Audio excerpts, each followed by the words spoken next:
Praise the Lord. Praise the Lord. प्रभुଙ୍କ नाम धन्य हो। परमेश्वर आम्भଙ୍କ ମଧ୍ୟରେ ଉପସ୍ଥିତ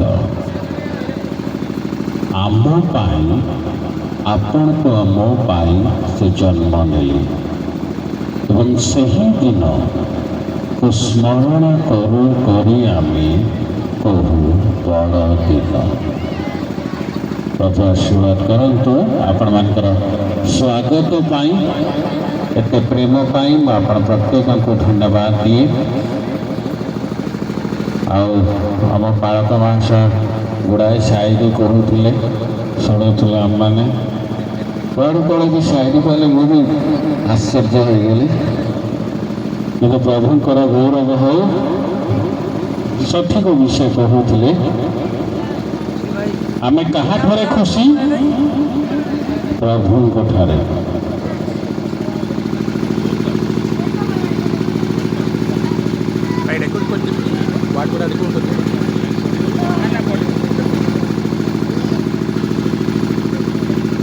हालेलुया। प्रभु ଆମମାନଙ୍କୁ आशीर्वाद କରନ୍ତୁ।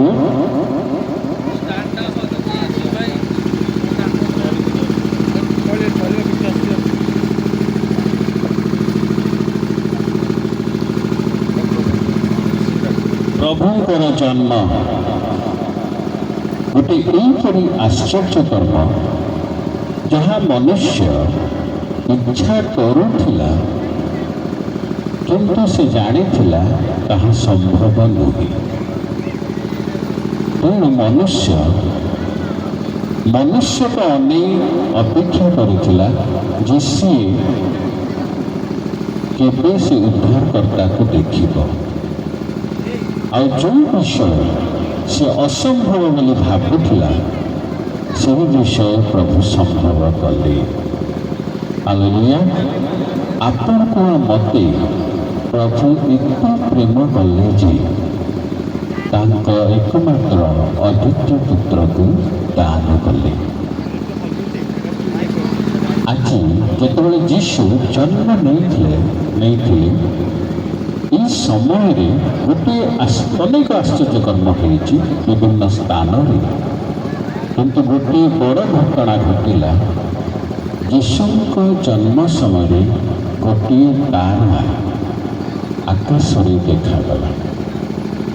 अनेक तारा थे, ता मध्यरु गोटे तारा विशेष थिला। और से तारा पंडित माने गणना करिकी पाइथिले। से तारा पंडित माने गणना करिकी पाइथिले। माथ्यू 2 अध्याय जदि आम 1 रू देखा से लिखा है पंडित मान विषय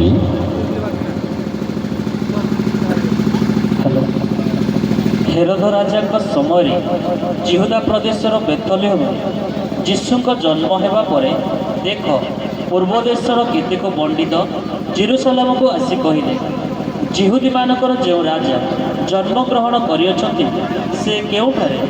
कारण आमे माने पूर्व देश रे ताहांको तारा देखि ताहांको प्रणाम करिबाकू आसीअछु। यह शुणी हेरोद राजा और तांको सहित समुदाय जेरुसलेम निवासी उद्विग्न हेले। पुणी से लोकंकर समस्त प्रधान याजक और शास्त्री को एकत्र करी ख्रीष्ट केउठारे जन्म ग्रहण करिवे ताहा सेमानक ठारु बुझी नेबाकू चेष्टा कले। एठी आमे देखुछु पंडित किछि जण पंडित जो माने गणना करंती सही माने तारा विषय जानिले। आउ जानी से तारा को देखी देखी यीशुଙ୍କ निकटरे जो स्थान से जन्म नहीं से नगर में पहुँचले। पहुँचला पर एबे सी राजा निकट को गले। राजा तांको संगे कथबार्ता करी से खोजिले। आउ तापरे ସେ ବେଥଲେହେମ୍ ନଗରରେ ଯୀଶୁଙ୍କ ଜନ୍ମସ୍ଥାନରେ ବାକ୍ୟ ଅନୁସାରେ ସେମାନେ ସେ ସ୍ଥାନକୁ ପହଞ୍ଚିଲେ। ରାଜା ଖୋଜିଲେ କିନ୍ତୁ ବୁଝିପାରିଲେନି କେଉଁ ସ୍ଥାନରେ ଅଛି, କେଉଁ ସ୍ଥାନରେ ଯୀଶୁଙ୍କ ଜନ୍ମ। ଏବେ ସାତ ପର୍ବରୁ ଯଦି ଆମେ ଦେଖୁ, ତାହାପରେ ହେରୋଦ ପଣ୍ଡିତମାନଙ୍କୁ ଗୋପନରେ ଡାକି ସେହି ତାରା କେଉଁ ସମୟରେ ଦେଖାଗଲା ଏହା ସେମାନଙ୍କଠାରୁ ସୂକ୍ଷ୍ମ ରୂପେ ବୁଝିନେଲେ। ତାପରେ କ'ଣ? ପୁଣି ସେ ସେମାନଙ୍କୁ ବେଥଲେହେମକୁ ପଠାଇ କହିଲେ, ଆପଣମାନେ ଯାଇ ସେହି ଶିଶୁଙ୍କ ସମ୍ବନ୍ଧରେ ସୂକ୍ଷ୍ମ ରୂପେ ଅନୁସନ୍ଧାନ କରନ୍ତୁ, ଆଉ ସନ୍ଧାନ ପାଇଲା କ୍ଷଣି ଆମକୁ ସମ୍ବାଦ ଦିଅନ୍ତୁ, ଯେପରି ଆମ୍ଭେ ମଧ୍ୟ ଯାଇ ତାହାଙ୍କୁ ପ୍ରଣାମ କରିବା। ସେଥିରେ ସେମାନେ ରାଜାଙ୍କ କଥା ଶୁଣି ଚାଲିଗଲେ। ଆଉ ଦେଖ, ସେମାନେ ପୂର୍ବ ଦେଶରେ ଯେଉଁ ତାରା ଦେଖିଥିଲେ ତାହା ସେମାନଙ୍କ ଆଗେ ଆଗେ ଯାଇ ଯେଉଁଠାରେ ଶିଶୁ ଥିଲେ ଶେଷରେ ସେହି ସ୍ଥାନ ଉପରେ ସ୍ଥଗିତ ହେଲା। ସେମାନେ ତାରା ଦେଖି ମହାନନ୍ଦରେ ଅତିଶୟ ଆନନ୍ଦିତ ହେଲେ। ସେ ତାରା ତାଙ୍କୁ ନେଇକି ଯୀଶୁଙ୍କ ନିକଟରେ ପହଞ୍ଚାଇଲା। ପ୍ରିୟ ବନ୍ଧୁଗଣ, ଯଦି ଆମେ ପ୍ରଭୁଙ୍କୁ ଜାଣିଛୁ ତାହେଲେ ଆପଣଙ୍କ ଆଉ ମୋ ଜୀବନ এই ତାରା ପରି। এই ତାରାରୁ ଆମେ କ'ଣ ଶିଖିବା? ଅନେକ ତାରା ଆକାଶରେ ଥିଲେ। ଆଦି ପୁସ୍ତକ 1:16 ଲେଖା ହେଇଛି, 16 ଆଉ 17।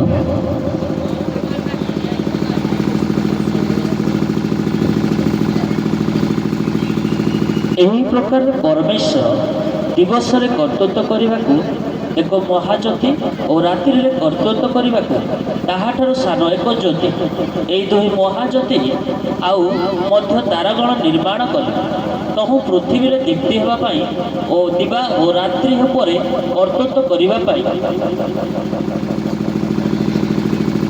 ଗୋଟେ ବଡ଼ ଜ୍ୟୋତି, ଗୋଟେ ଛୋଟ ଜ୍ୟୋତି ଆଉ ତାରାଗଣ।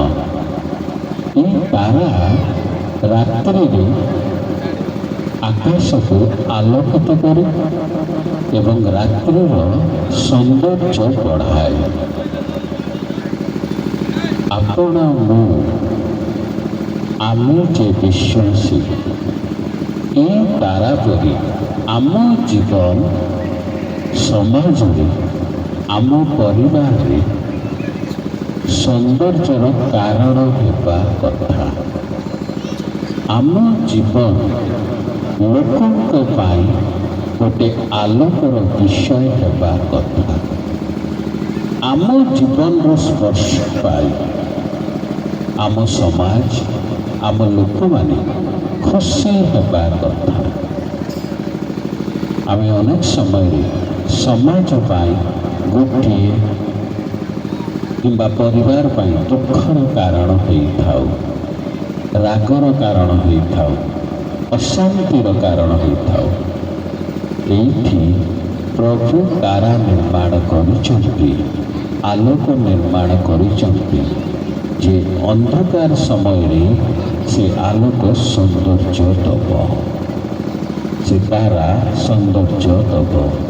ଏବେ ଏଇ ତାରା ମଧ୍ୟରେ ଗୋଟିଏ ବିଶେଷ ତାରା, ଏତେ ତାରା, କିନ୍ତୁ ତା ମଧ୍ୟରେ ଗୋଟିଏ ତାରା ଯାହା ଦେଖାଯାଉଛି, ଯାହାକୁ ପଣ୍ଡିତମାନେ ଦେଖିଲେ ଏ ବିଶେଷ ତାରା। ଆକାଶ ମଣ୍ଡଳରେ ସେମାନେ ଯେତେବେଳେ ଆକାଶକୁ ଅନେଇଥିବେ, କେତେ କେତେ ତାରା ଗଣି ହେବ ନାହିଁ, କିନ୍ତୁ ତା ଭିତରେ ଏଇ ତାରା ସମସ୍ତଙ୍କଠୁ ଭିନ୍ନ ଥିଲା। ତେଣୁ ତାକୁ ଦେଖି ସେମାନେ ବାହାରିଲେ। ଆପଣଙ୍କ ଆଉ ମୋ ଜୀବନ, ବଡ଼ ଦିନ ଏହାକୁ ହୁଏ, ଆପଣଙ୍କ ଆଉ ମୋ ଜୀବନ ସାଧାରଣ ବ୍ୟକ୍ତିମାନଙ୍କ ଜୀବନ ଜଗତର ଜୀବନ ପରି ଥିବା ଉଚିତ ନୁହେଁ। ଆମ ଜୀବନ ଭିନ୍ନ ଅଟେ। ଗୋଟେ ବିଶ୍ୱାସର ଜୀବନ ଯେତେବେଳେ ଜଗତ ଦେଖିବ, ଆପଣଙ୍କ ସମାଜ ଦେଖିବ, ସେ ସେଥିରେ ଭିନ୍ନତା ପାଇବ। ଅନ୍ୟମାନେ ଯେଉଁ ପ୍ରକାର ବ୍ୟବହାର କରନ୍ତି, ଅନ୍ୟମାନେ ଯେଉଁ ପ୍ରକାର ରାଗନ୍ତି, ଅନ୍ୟମାନେ ଯେଉଁ ପ୍ରକାର ଈର୍ଷା ରଖନ୍ତି, ଅନ୍ୟମାନେ ଯେଉଁ ପ୍ରକାର ଯିଏ ଯଦି ଖରାପ କରିଲା ତାକୁ ବି ଖରାପ ଦିଅନ୍ତି, ଆମେ ସେପରି ନହୁ। ଯୀଶୁ ଜଗତ ତାଙ୍କୁ କେବଳ ଦୁଃଖ ଦୁଃଖ ଦୁଃଖ ଦେଲା, କିନ୍ତୁ ଏହି ସମୟରେ ଯୀଶୁ ସେମାନଙ୍କୁ ଖୁସି ଦେଲେ। ଏହା ପିତାଙ୍କୁ କହିକି, ପିତା ଏମାନେ ଜାଣିନାହାନ୍ତି ଏମାନେ କ'ଣ କରୁଛନ୍ତି, ୟାଙ୍କୁ କ୍ଷମା କର। ଆଉ ସେହି ବାକ୍ୟରେ ଆମେମାନେ ଉଦ୍ଧାର ପାଇଛୁ। ଏଥିପାଇଁ ଅନେକ ଯୀଶୁଙ୍କୁ ଦେଖିକି ଏହି କଥା ଯୋଗୁଁ ପ୍ରଭୁ ବୋଲି ମାନନ୍ତି। ଆପଣଙ୍କ ଜୀବନରେ କ'ଣ ଜିନିଷ ଏମିତି ଭିନ୍ନ ଅଛି ଯାହା ଲୋକମାନେ ଯେତେବେଳେ ଦେଖନ୍ତି ସେମାନେ କହିବେ ନା, ଏ ଜିନିଷ ସତ୍ୟ, ୟା ଜୀବନରେ ଏ ବିଷୟ ସତ୍ୟ। ନିଜ ଜୀବନକୁ ଅନ୍ୟଠୁ ଭିନ୍ନ ରଖନ୍ତୁ। ଗୋଟେ ବିଶ୍ୱାସୀ ଯେତେବେଳେ ଜଗତର ଭିଡ଼ରେ ଠିଆ ହୁଏ, ଚିହ୍ନି ହୁଏ, ଚିହ୍ନା ଯାଏ, ଲୋକମାନେ ତା ପରିଚୟ ପାଇବେ। ମୁଁ ବହୁତ ଜାଗା ଯେତେବେଳେ ଯାଇଛି, ହୋଟେଲରେ ରହିଛି କିମ୍ବା ଆମେ ମାର୍କେଟକୁ ଯାଇଛୁ, ବଡ଼ ବଡ଼ ହୋଟେଲକୁ ଯାଇଛୁ, ବସିଛୁ, ବହୁତ ଜଣ ମୋତେ ଆସିକି ସେ ହୋଟେଲର ୱେଟର ହୁଅନ୍ତୁ, କେଉଁ ହୋଟେଲରେ ରୁମ୍ରେ ଆସୁଥିବା ବୟ ହୁଅନ୍ତୁ, ଭିଡ଼ରେ ମଧ୍ୟ ଅନେକ ଲୋକ ମୋତେ ଆସିକି ପଚାରିଛନ୍ତି କିଛି ସମୟ ଦେଖିଲା ପରେ କିମ୍ବା କଥା ହେଲା ପରେ, ଆପଣ ଖ୍ରୀଷ୍ଟିଆନ? ଆପଣ କି ଖ୍ରୀଷ୍ଟିଆନ? ମୁଁ ଜଣକ ଥରେ ପଚାରିଥିଲି, କେମିତି ଜାଣିଲ ମୁଁ ଖ୍ରୀଷ୍ଟିଆନ? ନା, ଆପଣଙ୍କ କଥାବାର୍ତ୍ତା ବ୍ୟବହାର ସମସ୍ତଙ୍କ ପରି ନୁହେଁ, ଭିନ୍ନ। ଆପଣଙ୍କ ଜୀବନ ଜଗତରେ ଗୋଟେ ଭିନ୍ନ ଜୀବନ, କାରଣ ଆପଣ ସତ୍ୟ ପରମେଶ୍ୱରଙ୍କର ସନ୍ତାନ। ତେଣୁ ଅନ୍ୟ ଯାହା କରିବେ ତାହା ଆମେ କରିପାରିବା ନାହିଁ। ଏତେ ତାରା, କିନ୍ତୁ ସେ ଗୋଟିଏ ତାରା ଭିନ୍ନ ଥିଲା ଆଉ ତାହା ବିଶେଷ ଥିଲା। ଏ ତାରା କ'ଣ କଲା? ପଣ୍ଡିତମାନେ, ଗଣନା କରିବା ବ୍ୟକ୍ତିମାନେ, ସେମାନେ କିଛି ଜାଣିନାହାନ୍ତି, ପ୍ରଭୁଙ୍କୁ ପାଇନାହାନ୍ତି। ସେମାନଙ୍କୁ ଏ ତାରା ପ୍ରଭୁଙ୍କ ନିକଟକୁ ନେଲା। ଆପଣଙ୍କ ଆଉ ମୋ ଜୀବନ ଏହିପରି ହେବା କଥା ଯେ ଆମ ଜୀବନ, ଆମ କଥାବାର୍ତ୍ତା ନାହିଁ, ଆମର ପ୍ରଶଂସା ନାହିଁ, ଲୋକଙ୍କୁ ଯାଇକି ଟ୍ରାକ୍ ଦେବା ନାହିଁ। ଆମ ଜୀବନ ଲୋକଙ୍କୁ ଯୀଶୁଙ୍କ ନିକଟକୁ ଆଣିବା କଥା। ଆଜି ଓଲଟା ହେଉଛି। ବିଶ୍ୱାସୀମାନେ ବାଇବେଲ ବାଣ୍ଟୁଛନ୍ତି, ଟ୍ରାକ୍ ଦେଉଛନ୍ତି, ପ୍ରଭୁଙ୍କ କଥା କହୁଛନ୍ତି, କିନ୍ତୁ ଯେତେବେଳେ ଲୋକମାନେ ତାଙ୍କୁ ଦେଖୁଛନ୍ତି ସେମାନେ କହୁଛନ୍ତି ଇଏ ତ ଆମ ପରି, ଆମେ ତାଙ୍କ ପରି ନୁହେଁ। ଆଉ ତାହା ସେତେବେଳେ ହେବ ଯେତେବେଳେ ଆପଣଙ୍କ ଜୀବନ ଭିନ୍ନ ରହିବ। ପ୍ରିୟ ବନ୍ଧୁଗଣ, ଆପଣଙ୍କର କଥା ନୁହେଁ, ମନେ ରଖନ୍ତୁ, ଏ ତାରା କିଛି କହିପାରୁନି। ଏ ତାରାର ମୁଖ ନାହିଁ, ଗୋଟେ ପ୍ରଭୁଙ୍କର ସୃଷ୍ଟି। ନା କହିପାରୁଛି, ନା ତଳକୁ ଆସିକି ବସିପାରୁଛି, ଚାଲିପାରୁଛି। ପଣ୍ଡିତମାନଙ୍କ ସାଙ୍ଗେ କିଛି କଥାବାର୍ତ୍ତା ନାହିଁ। ସେମାନେ ଗଣନା କରିକି ଦେଖିଲେ, ଶାସ୍ତ୍ର ଦେଖିଲେ। ଆଜି ଶାସ୍ତ୍ର ଜଗତରେ ଅଛି, ଲୋକମାନେ ଦେଖୁଛନ୍ତି ଶାସ୍ତ୍ରକୁ, ଲୋକମାନେ ଖୋଲୁଛନ୍ତି ବାଇବେଲକୁ। କିନ୍ତୁ ବାଇବେଲ ଯେତେବେଳେ ସେମାନେ ଖୋଲୁଛନ୍ତି ଆଉ ଯୀଶୁଙ୍କ କଥା ଜାଣୁଛନ୍ତି ଆଉ ଆମକୁ ଦେଖୁଛନ୍ତି, ସେମାନେ କ'ଣ ଦେଖୁଛନ୍ତି?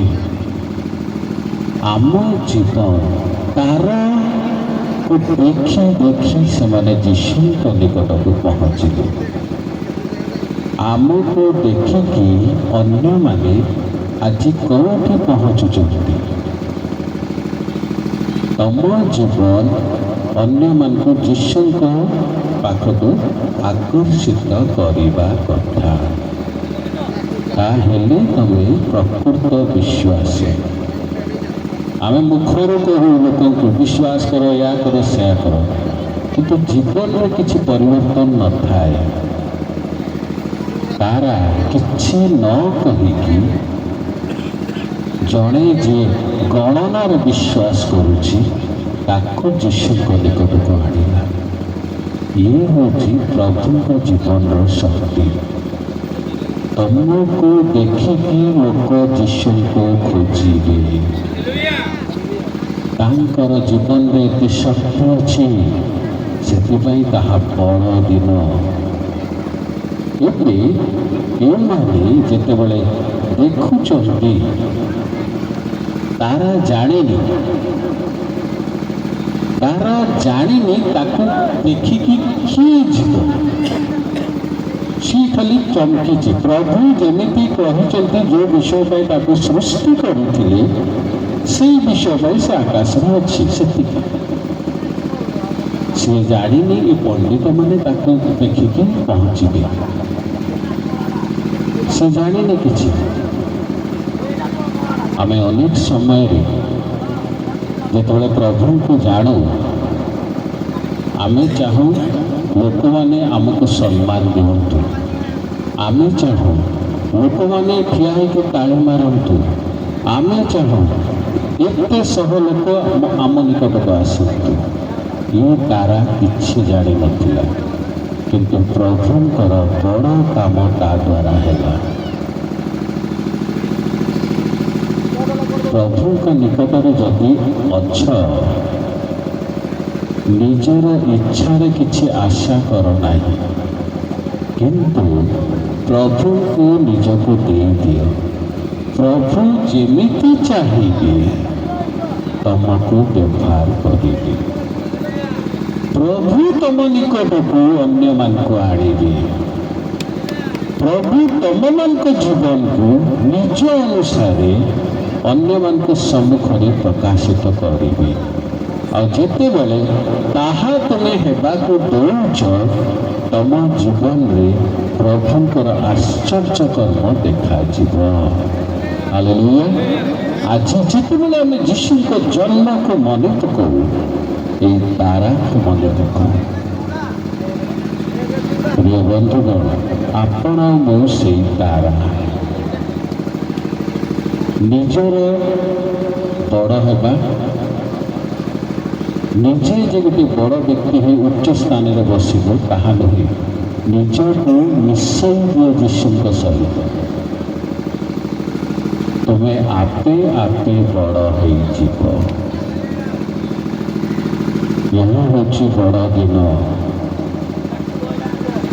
ଏବେ এই ତାରାକୁ ଯଦି ଆମେ ଦେଖୁ, ଏ ତାରା ଯାଇ ଯାଇ କୋଉଠି ରହିଲା? 2:9 ଅକ୍ଷର ପଡ଼ିବ। ସେଥିରେ ସେମାନେ ରାଜାଙ୍କ କଥା ଶୁଣି ଚାଲିଗଲେ। ଆଉ ଦେଖ, ସେମାନେ ପୂର୍ବ ଦେଶରେ ଯେଉଁ ତାରା ଦେଖିଥିଲେ ତାହା ସେମାନଙ୍କ ଆଗେ ଆଗେ ଯାଏ। ଯେଉଁଠାରେ ଶିଶୁ ଥିଲେ ଶେଷରେ ସେହି ସ୍ଥାନ ଉପରେ ସ୍ଥଗିତ ହେଲା। ତାରା ଯାଇ ଯାଇ ଯେଉଁ ସ୍ଥାନରେ ଯୀଶୁ ଥିଲେ ସେହି ସ୍ଥାନରେ ସେ ରହିଲା। ଯାଇ ଯାଇ ସେଇଠି ଆଗକୁ ଗଲାନି, ତାରା ପଛକୁ ଗଲାନି, ବାଁ ପଟେ ଗଲାନି, ଡାହାଣ ପଟକୁ ଗଲାନି। ଯେଉଁ ସ୍ଥାନରେ ଯୀଶୁ ଜନ୍ମ ହୋଇଥିଲେ ସେହି ସ୍ଥାନରେ ଉପସ୍ଥିତ ହେଲା ରହିଲା। ତେଣୁ ପଣ୍ଡିତମାନେ ଜାଣିଲେ ଏହି ସ୍ଥାନରେ ପରମେଶ୍ୱର ଅଛନ୍ତି। ଏତେ ଡେରି ସେ ତାରା ଯାଉଥିଲା ଯୀଶୁଙ୍କ ସାମ୍ନାରେ ଆସି ସେଇଠି ରହିଗଲା। ଆଜି ଆମେ ସେଇ ତାରା। ଅନେକ ସମୟରେ ଆମେ ଯେତେବେଳେ ପ୍ରଭୁଙ୍କ ଠାରେ ବଢ଼ୁ ଆମେ ନିଜକୁ ଯୀଶୁଙ୍କଠୁ ବଡ଼ କରୁ। ଯେଉଁ ବିଷୟ ଯୀଶୁ ପାଇନଥିଲେ ଆମେ ପାଇବା ପାଇଁ ଇଚ୍ଛା କରୁ। ଆମେ ନିଜ ସ୍ଥାନ ନିର୍ଣ୍ଣିତ କରୁ। ଏଇଠି ଏ ତାରା ଯୀଶୁଙ୍କ ଉପରେ ରହିଲା। ଆପଣଙ୍କ ଆଉ ମୋ ଇଚ୍ଛା ଆଜି କେଉଁଠି ଶେଷ ହେଉଛି? ଆପଣଙ୍କ ଆଉ ମୋ ଆଶା ଆଜି କେଉଁଠି ଶେଷ ହେଉଛି? ଆପଣଙ୍କ ମୋ ଆବଶ୍ୟକତା ଆଜି କେଉଁଠି ଶେଷ ହେଉଛି? ଆପଣଙ୍କ ମୋ ଜୀବନ ଆଜି କେଉଁଠି ଶେଷ ହେଉଛି? ନିଜକୁ ଦେଖନ୍ତୁ, ନିଜକୁ ଦେଖନ୍ତୁ। ଆପଣଙ୍କ ମୋର ଆଶା, ଆପଣଙ୍କ ମୋ ଜୀବନ, ଆପଣଙ୍କ ମୋ ଇଚ୍ଛା, ଆପଣଙ୍କ ମୋର ଆବଶ୍ୟକତା କେଉଁଠି ଶେଷ ହେଉଛି? ଅନେକ ସମୟରେ ଯଦି ଆମେ ଦେଖିବା, ନିଜକୁ ତାରା ରୂପରେ ରଖିବା, ଆମର ଆବଶ୍ୟକତା, ଆମର ଇଚ୍ଛା, ଆମର ଆଶା, ଆମର ଜୀବନ ଯୀଶୁଙ୍କଠୁ ଟିକେ ଆଗକୁ ବଢ଼ି ଯାଇଛି। ଏଥିପାଇଁ ଆମମାନଙ୍କ ଜୀବନରେ ପରିବାରରେ ଅନେକ ସମୟରେ କିଛି ଏହିପରି ଘଟଣା ହୁଏ ଯାହା ଆସିବା କଥା ନୁହେଁ। ଆମର ସବୁ ବିଷୟ ଗୋଟିଏ ଜାଗାରେ ଶେଷ ହେବା କଥା, ଆଉ ତାହା ହେଉଛି ଯୀଶୁ ଖ୍ରୀଷ୍ଟ।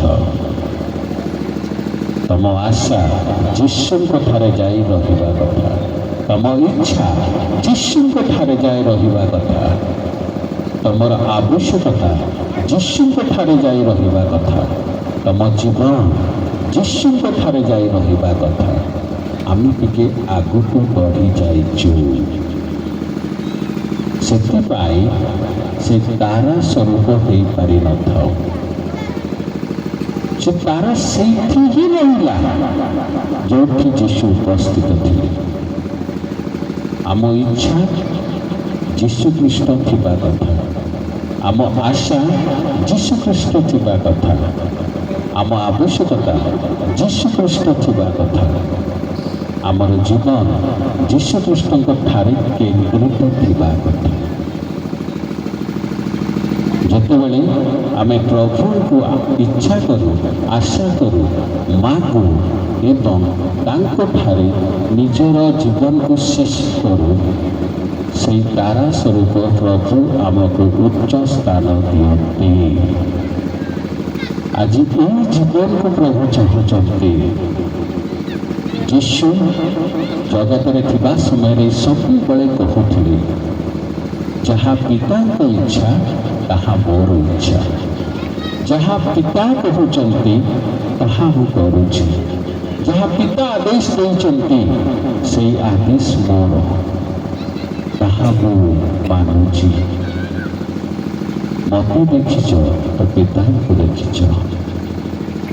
ପ୍ରିୟ ବନ୍ଧୁଗଣ, ଆଜି এই ତାରା ପରି ଆମେ ଅଛୁ ନା ନାହିଁ? ଆମେ ସବୁବେଳେ ବଡ଼ ଦିନରେ ଏ ବିଷୟକୁ ପଢ଼ୁ,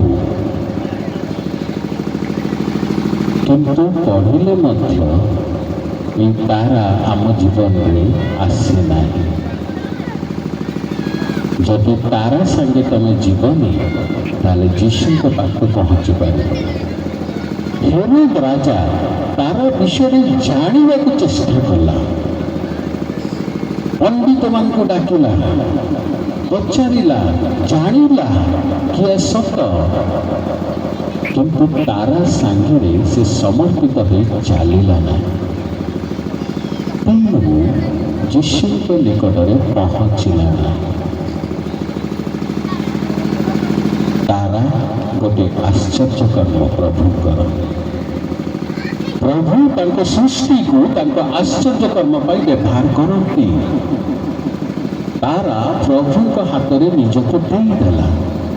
ନିଜ ଅନୁସାରେ ସେ ଚାଲେନି, ନିଜ ଇଚ୍ଛାରେ ସେ ଚାଲେନି। ପ୍ରଭୁଙ୍କ ଇଚ୍ଛା ଅନୁସାରେ ଯାହା ବାକ୍ୟରେ ଲେଖା ହେଇଥିଲା ତଦ୍ ଅନୁସାରେ ସେ ଚାଲିଲା। ଆଉ ଆଜି ଜଗତ ତାକୁ ଗୋଟେ ବଡ଼ ଆଶ୍ଚର୍ଯ୍ୟ କର୍ମ ରୂପରେ ଦେଖେ।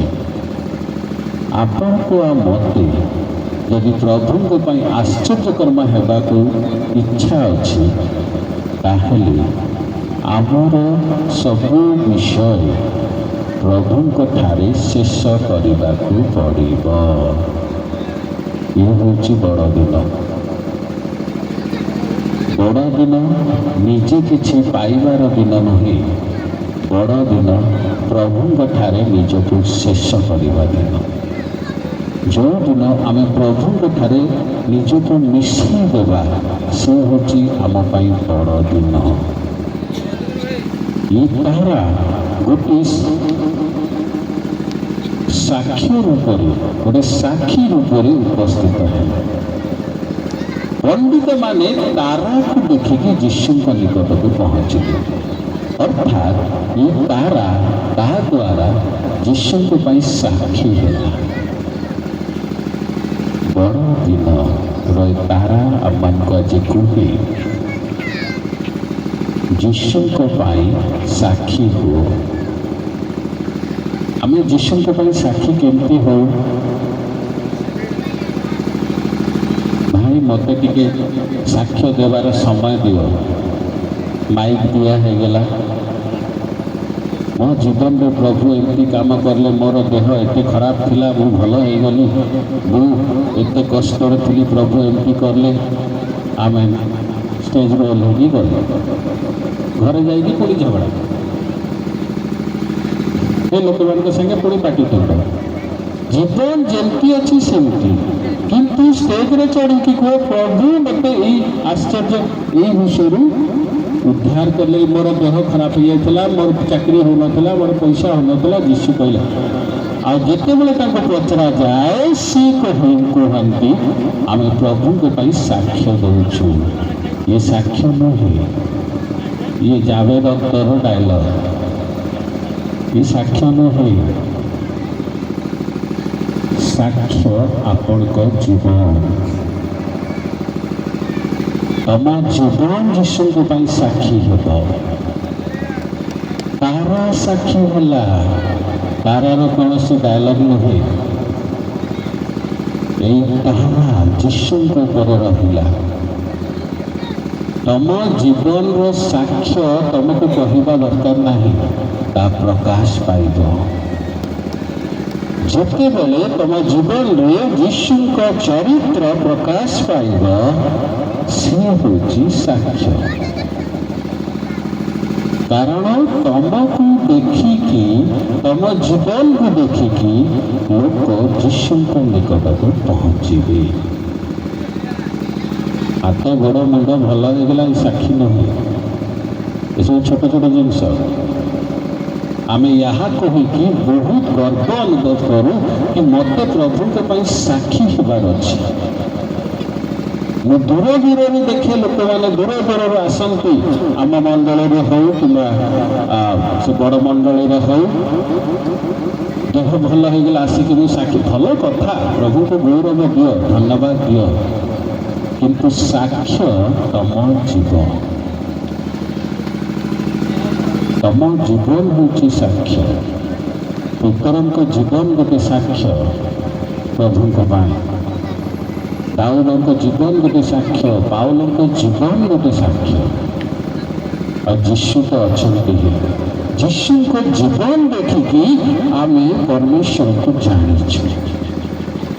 ଯୀଶୁଙ୍କ ଜୀବନ ଏପରି ଥିଲା ଯେ ସେ ପିତାଙ୍କୁ ପ୍ରକାଶ କରୁଥିଲେ।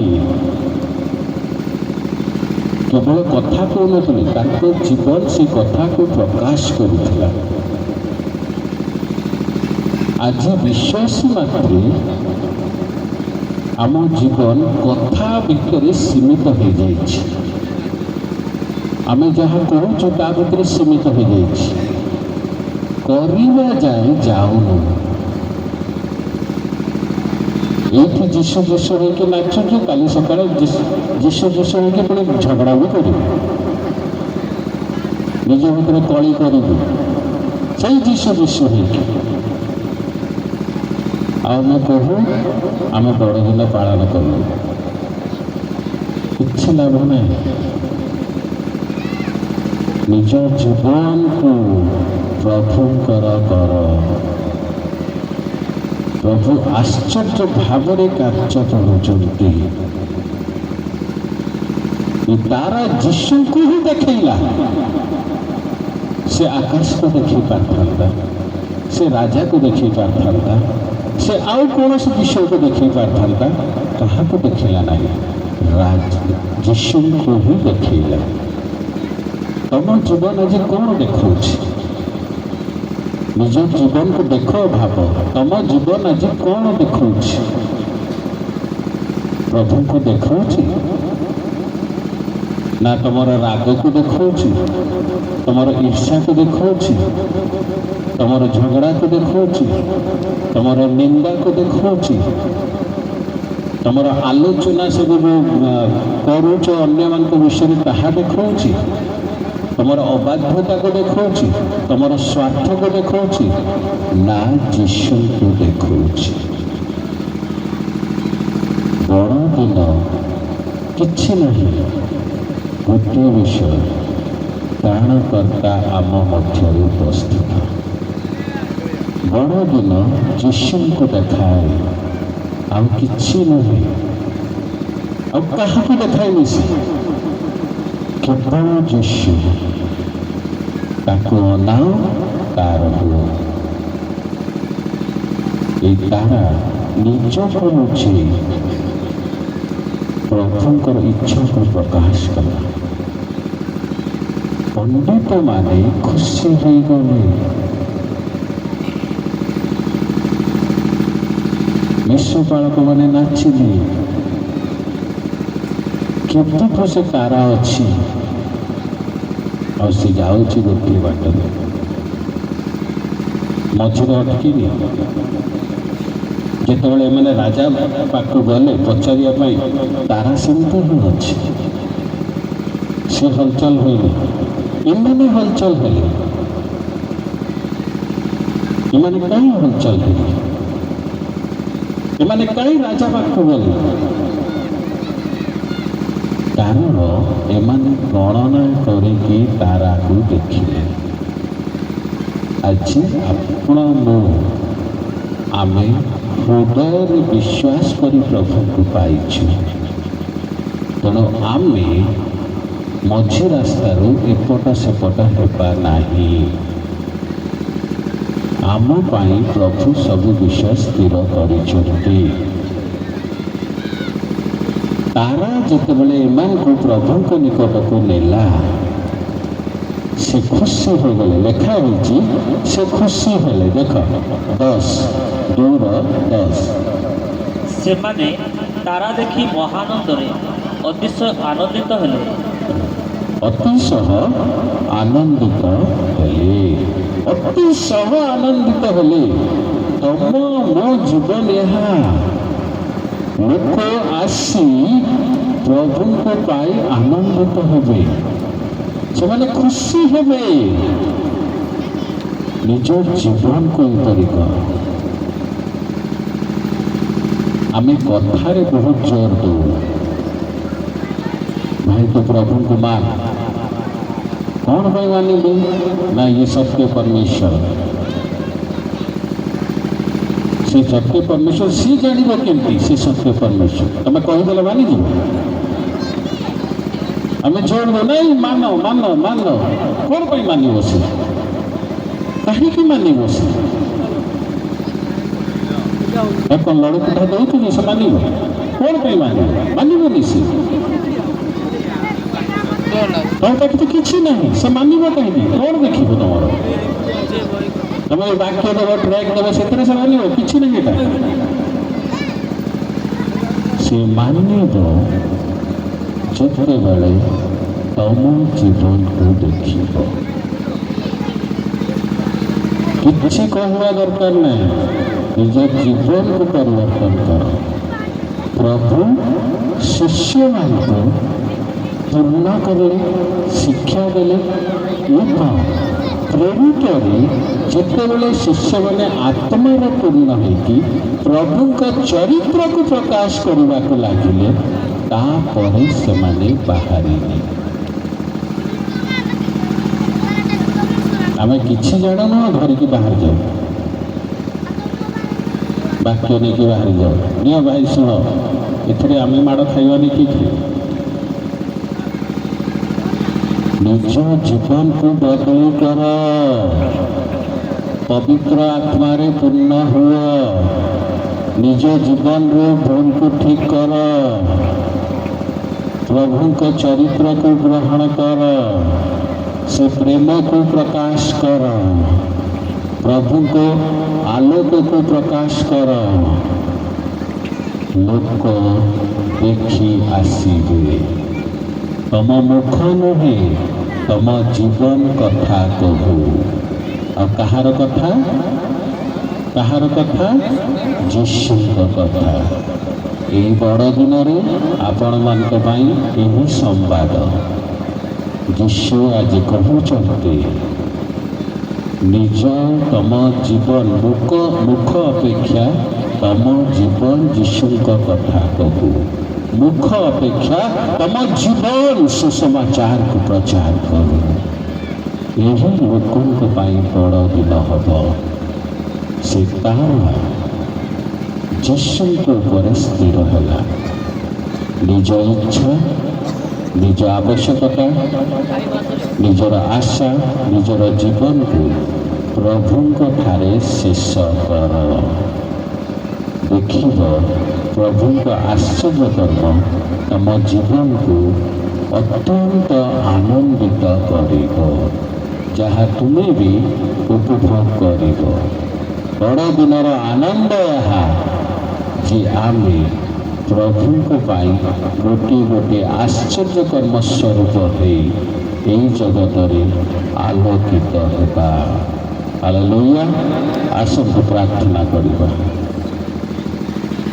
Hallelujah, hallelujah, glory Jesus. ପରମେଶ୍ୱର ତୁମରି ଅନୁଗ୍ରହ, ଆଶୀର୍ବାଦ, ତୁମର ଆଶ୍ଚର୍ଯ୍ୟ କର୍ମକୁ ଦିଅ ପ୍ରଭୁ। ତୁମେ ଆଜି ସେ ପ୍ୟାର ମାଧ୍ୟମରେ ଆମକୁ କହିଲ, ଆମେ ନିଜ ଜୀବନକୁ ଏପରି ସୁସଜ୍ଜିତ କରୁ ତମ ଚରିତ୍ରରେ, ତମ ଇଚ୍ଛାରେ, ତୁମ ଆଦେଶରେ, ତୁମ ଆଲୋକରେ, ଯେପରି